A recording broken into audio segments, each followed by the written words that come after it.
淨係食葡萄糖胺只可以針對軟骨嘅修復，但係關於關節健康係需要一個全面嘅營養支持。市面上大部分葡萄糖胺產品都係藥丸設計，就比較難吞嘅。而攝達活關寶係粉狀沖劑設計，適合吞嚥困難人士去服用。攝達活關寶成分包括活性膠原蛋白肽、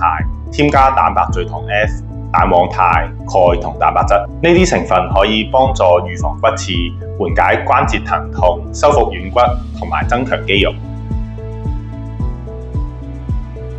唔同產品嘅成分同配方其實相差好大，而攝達活關寶結合兩大專利成分活性膠原蛋白肽同蛋白聚糖 F，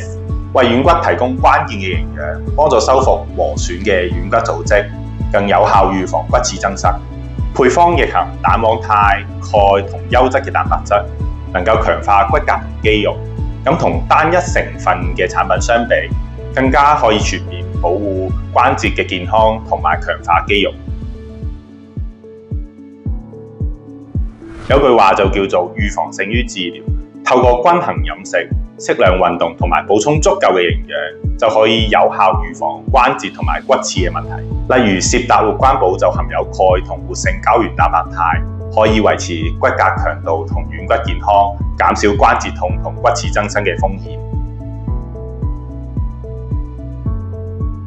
咁其實唔一定嘅，就算冇明顯嘅症狀，適當嘅保養都可以延長關節嘅健康。攝達活關寶適合經常運動同關注關節健康嘅人士，